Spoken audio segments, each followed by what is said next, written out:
우리가 1월 한 달은 올해 하나님이 우리에게 주신 형통함에 관련된 말씀들을 함께 살펴보고 있습니다.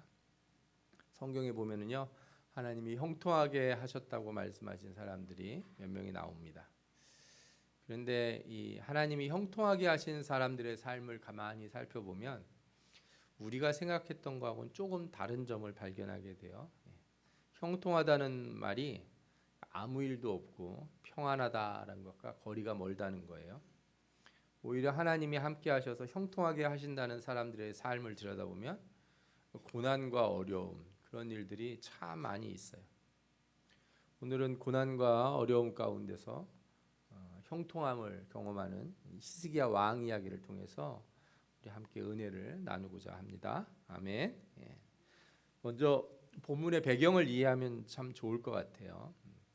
히스기야 왕은 왕이지만 참 어려운 시대에 왕이 된 사람이에요. 그가 왕이 되기 전에 이스라엘 주변에 가장 큰 제국이 하나 만들어졌는데 아시리아, 성경에는 아수르라고 부르죠. 아수르라고 하는 나라가 큰 제국이 됩니다. 그리고 그 나라가 여러 나라들을 점령하면서 점점 커갈 때 히스기야가 왕이 돼요. 히스기야의 아버지가 아하스인데 아하스는 어떤 방식을 썼냐면 아수르하고 손을 잡으려고 했어요.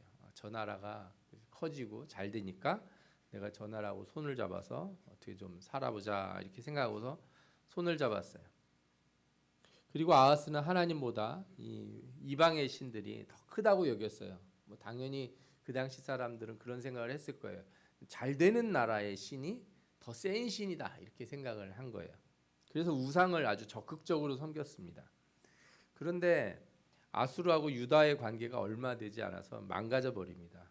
유다가 처음에 아수르의 도움을 받은 것 같았는데 시간이 지나니까 아수르가 유다를 위협했고 간신히 조공을 바치면서 버티고 있는 상황이 돼버렸어요. 그런 상황에 히스기야가 왕이 됩니다. 그런데 이제 왕이 된 뒤에 상황이 좋아졌냐? 상황이 좋아진 건 별로 없고 더 어려워지는 거예요. 히스기야도 이제 선택을 해야 됐습니다. 아버지처럼 계속 아수르하고 손을 잡고 아수르한테 붙어서 어떻게 해서든지 빌붙어서라도 살아볼까, 아니면 하나님 말씀을 붙들고 하나님을 의지하고 이 난국을 돌파해 볼 것인가 결정을 해야 되는 때가 된 거죠. 근데 여러분이 여기서 이제 한 가지 생각할 게 있습니다. 요즘 시대하고 당시하고는 좀 다른 점이 하나 있는데, 요즘에는 뭐 나라들 사이에 문제가 생기면 정치 외교적인 그런 방법들을 쓰지 않습니까? 그런데 당시에는 이런 거로는 답이 안 나와요. 한 나라가 번성을 하고 그 나라가 다른 나라를 점령하고 그럴 때는 그냥 단순히 그 뭐 정치 외교적으로 나라를 합병하거나 그러는 게 아니에요. 나라가 합쳐질 때는 한쪽 나라의 문화가 다른 쪽 나라의 문화를 잡아먹어요. 그리고 한쪽 나라의 신앙이 다른 쪽 나라의 신앙을 잡아먹습니다. 특히 아수르는 그게 심했는데, 아수르는 어떤 방법을 썼냐면 어떤 나라를 점령하면 그 나라 사람들을 전부 다 이주를 시킵니다. 여기저기에 막 흩어놔요. 그리고 다른 나라에 있던 사람들, 다른 민족들을 다 데려다가 그 나라에 살게 해요. 막 나라에 있는 여러 민족들을 다 뒤섞어 버려요. 이렇게 뒤섞으면 어떤 일이 생기냐? 민족주의가 없어집니다. 민족주의. 그러니까 우리 민족이 우리 힘을 길러서 나중에 아수르한테 독립을 해야겠다, 이런 생각을 아예 못하게 돼요. 왜? 민족이 없어져 버리니까. 다 뒤섞어 놓으니까. 또 이렇게 민족이 뒤섞이면 문화도 뒤섞이고 종교도 뒤섞여요. 그러면 소위 말해서 혼합주의가 만들어집니다. 제대로 된 온전한 신앙을 가진 사람이 없어지게 돼요. 이게 아수르의 정책이에요. 그러니까 유다가 아수르하고 좋은 관계를 가지면서 어떻게 잘 유지해보자, 하나님을 믿으면서 아수르하고 손잡고 이렇게 잘 문제만 해결해보자, 이게 안 됩니다. 불가능해요. 당시에는 또 이 신앙과 사회법이 일치된 사회였어요. 그러니까 하나님이 하지 말라고 하는 거는 사회법적으로 정해진 거예요. 그러니까 신앙과 사회법이 동일했기 때문에 어떤 나라를 따라하고, 그죠? 신앙을 따라한다는 거는, 그죠? 곧 나라의 법이 바뀐다는 거고 다 바뀐다는 거예요. 그러니까 아수르를 섬기느냐 아니냐는 그냥 단순한 문제가 아니에요. 강대국한테 이렇게 약소국이 조공이나 바치고 이렇게 정치적으로 문제를 해결하는 그 정도 수준이 아니고 나라의 정체성, 이스라엘 민족의 정체성을 버릴 거냐 말 거냐 이 문제입니다. 이런 히스기야가 어떤 선택을 했는지 성경에 나오는데 우리가 읽은 18장 5절에서 8절에 나옵니다. 뭐라고 나오냐면 히스기야가 이스라엘 하나님 여호와를 의지하였는데 이렇게 나옵니다. 하나님을 의지했다.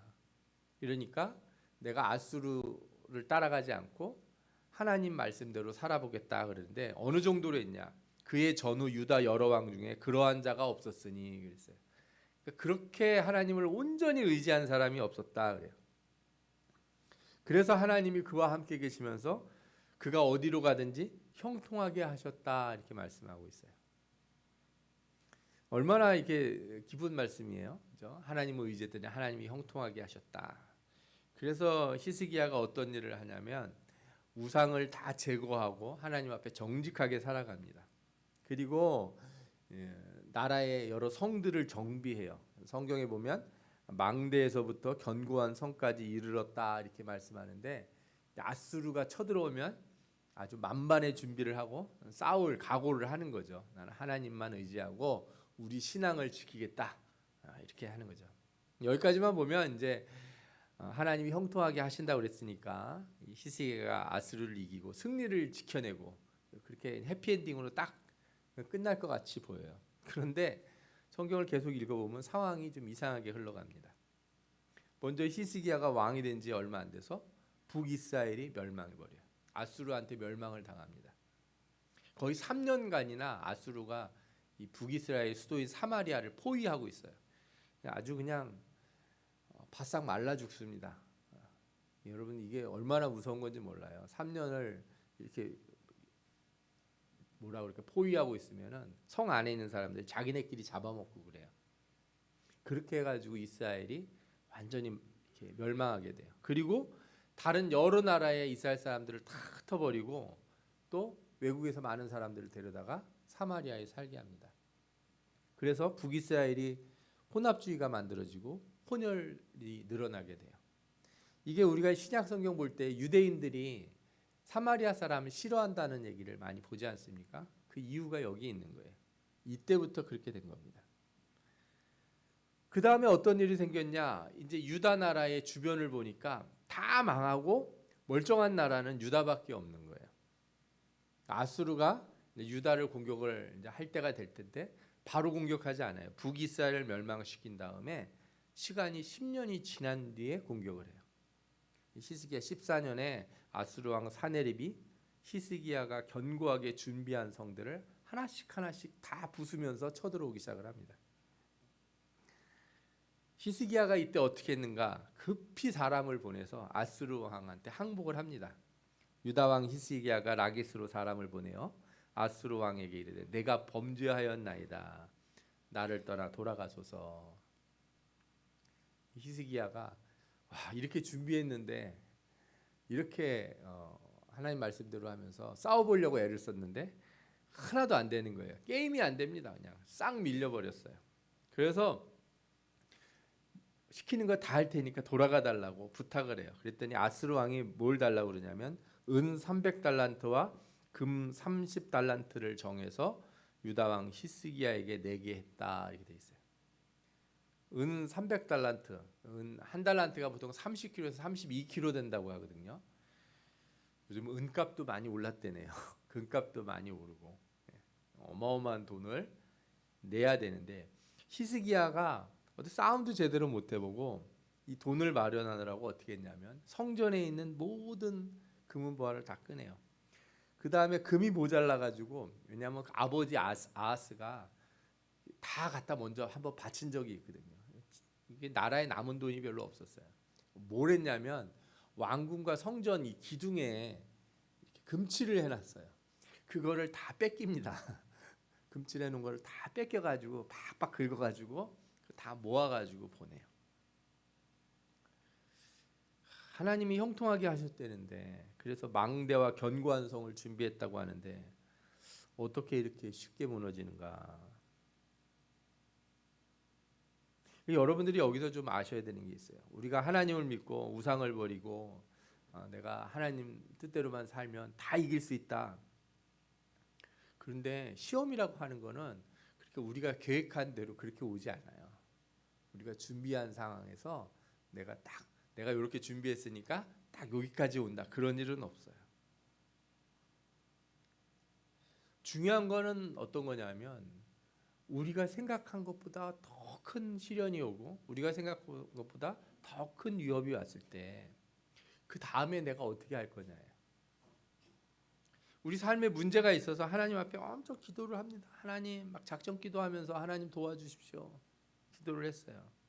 근데 중요한 건 뭐냐면 내가 그렇게 기도해서 문제가 해결되면 참 좋은데 하나님이 때로는 어떻게 하냐면 내가 그렇게 기도하고 또 하나님이 내 마음에 평안을 주시고 다 잘 될 것처럼 하나님 응답을 해주셨는데 불구하고 눈을 떠보고 나니까 문제가 커져서 내가 생각한 것 이상으로 넘쳐올 때가 있어요. 나를 덮어버릴 때. 그때 어떻게 할 거냐가 되게 중요해요. 많은 사람이 그런 상황에서 기도해도 소용없구나. 하나님이 나를 이렇게 망가뜨리려고 작정을 하셨구나. 이렇게 하면서 포기를 하기 시작하고 내 계획대로 내 기도대로 안 됐다고 내가 그렇게 열심히 기도했는데 왜 안 되냐 그러면서 신앙을 확 내려버리는 경우가 있어요. 그런데 히스기야는 그렇지 않았다는 거예요. 히스기야는 이렇게 준비한 게 다 무너졌을 때 그럼에도 하나님을 붙들었어요. 그런데도 불구하고 일은 더 거기서 끝나지 않고 더 커졌어요. 이게 금은을 받은 아수르 왕이 받고 돌아간 게 아니라 장군을 보내요. 군사 대군하고 자기 군대를 이제 다른 데를 이제 자기도 한 군데 가서 싸움을 하고 자기 부하들을 잔뜩 보내가지고 예루살렘을 치게 합니다. 히스기야를 치라고 랍사게라고 하는 장군을 보내요. 대군하고 예루살렘 코앞까지 와요. 진을 칩니다. 그러니까 히스기야가 신하들을 내보내요. 가서 뭐라고 얘기하는지 좀 듣고 와라 그랬더니 신하들이 나가서 랍사게를 만납니다. 아수르 왕의 대리자죠.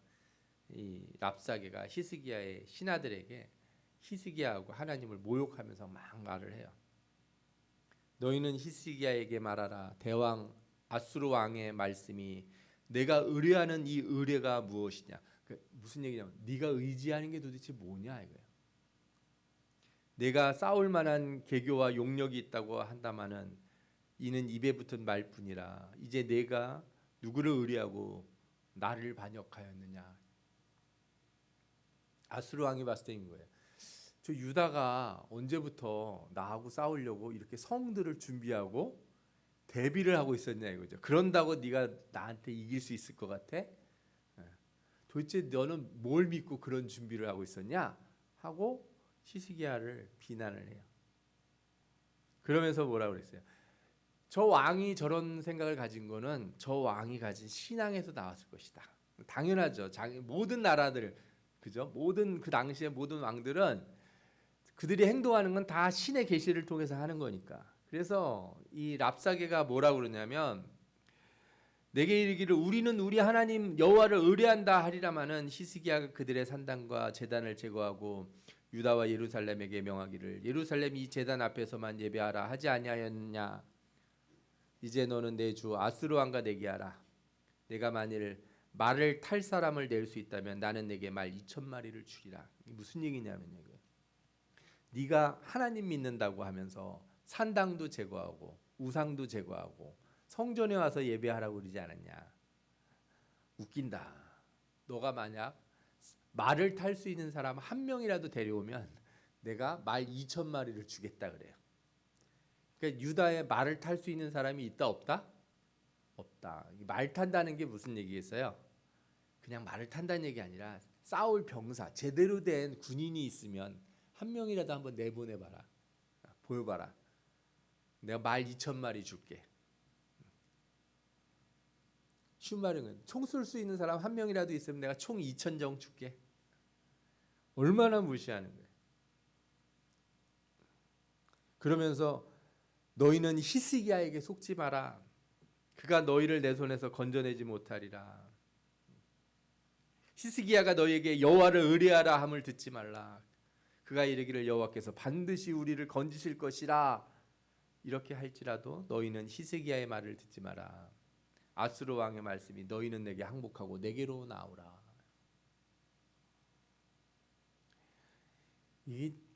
이런 상황이 되면 우리가 성경을 읽을 때요, 히스기야가 뭐 아수르를 물리치고 하나님 앞에 기도해서 하나님이 도우셨다 이렇게만 읽으면은 주일학교 어린이들이 성경 읽는 것 같은 거예요. 성경을 이렇게 보면은요, 하나님을 의뢰하고 우상을 제거하고 참 철저하게 준비했는데 철저하게 박살이 나는 거예요. 이럴 때 신앙을 지킬 수 있느냐? 이럴 때 믿음을 지킬 수 있느냐? 내가 하나님 앞에 기도하고 준비하는 것들이 다 부서지고 와서 나를 모욕하고 하나님을 모욕하는 이 상황에서 히스기야가 겪은 절망이라는 게 어떨까 한번 생각해 보십시오.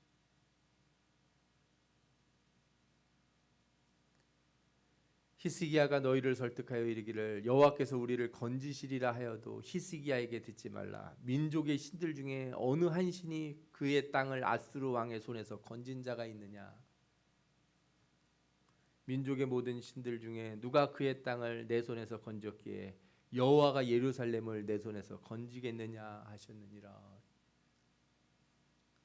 어떤 신이 도대체 대단하길래 우리한테 버틸 수 있었느냐? 한 나라도 그런 나라가 없다. 다 죽었다. 그렇다고 니네가 그러면 할 수 있냐? 하나님이 하실 수 있을 것 같냐? 히스기야의 말을 듣지 마라. 그래서요, 우리가 이 말씀까지를 쭉 읽어보면 앞에서 우리가 읽었던 말씀, 하나님이 히스기야와 함께 하심으로 히스기야가 모든 일에 형통하였더라 하는 말씀에 의심을 품게 돼요. 정말 히스기야는 형통한 사람이었을까?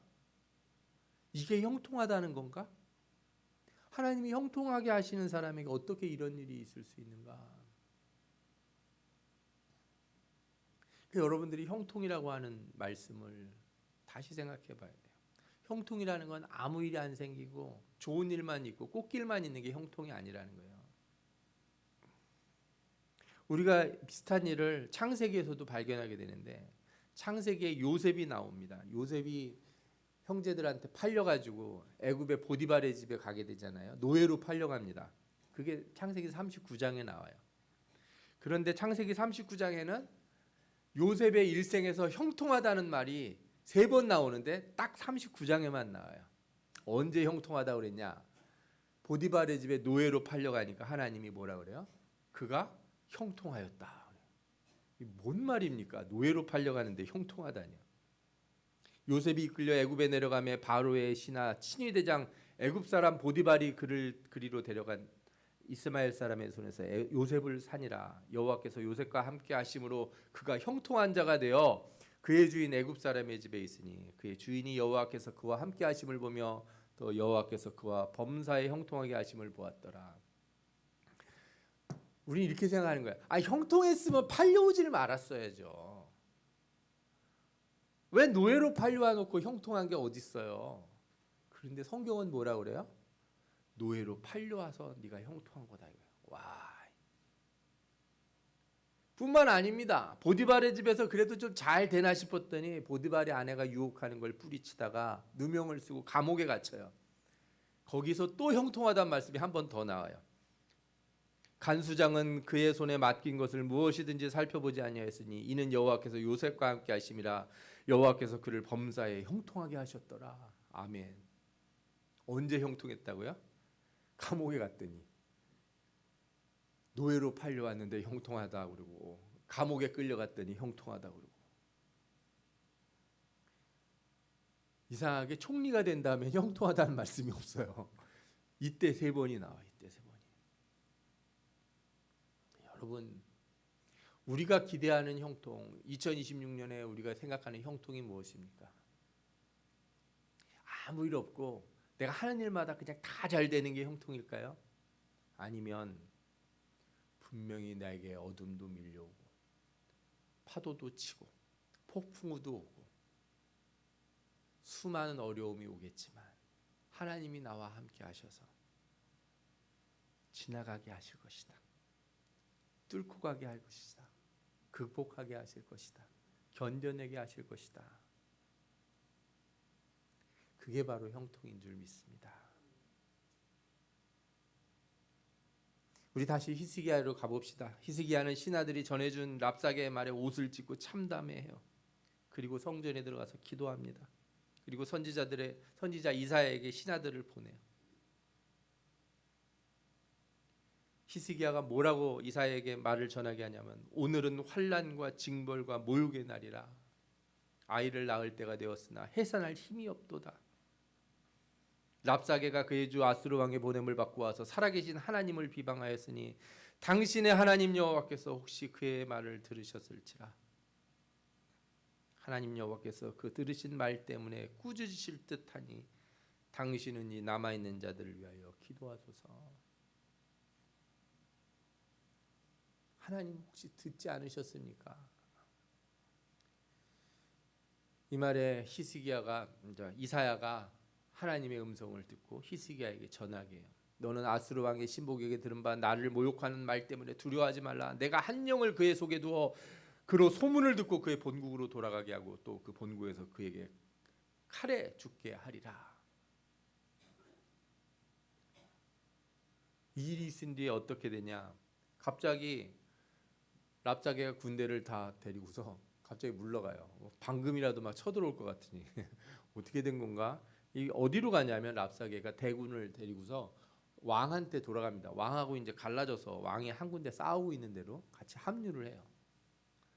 거기 합류를 한 다음에 다시 쳐들어오는 게 아니라 편지만 다시 예루살렘에 보내요. 뭐라고요? 또 모욕하는 글을 잔뜩 써서 보내요. 하나님 믿지 말고 우리한테 항복해라고 장문의 편지를 써서 보냅니다.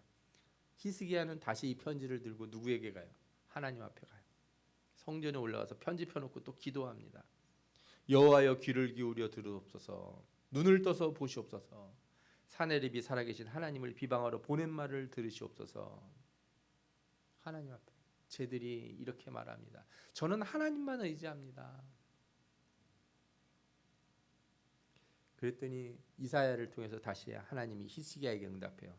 여호와께서 아수르 왕을 가리켜 이르시기를 그가 이 성에 이르지 못하며 이리로 화살을 쏘지 못하며 방패를 성을 향하여 세우지 못하며 치려고 토성을 쌓지도 못하고 오던 길로 돌아가고 이 성에 이르지 못하리라 하셨으니 이는 여호와의 말씀이니라.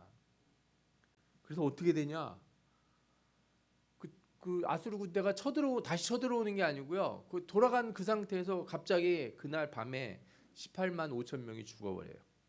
하룻밤만에 하나님이 치셔서. 아수르가 군대가 갑자기 18만 5천 명이 죽었으니 어떻게 해요? 본국으로 되돌아갑니다. 본국으로 되돌아갔다가 사내립이 자기 신한테 경배하다가 제사를 드리다가 칼에 맞아 죽어요. 반역이 일어나서. 하나님 말씀대로 돼버려요.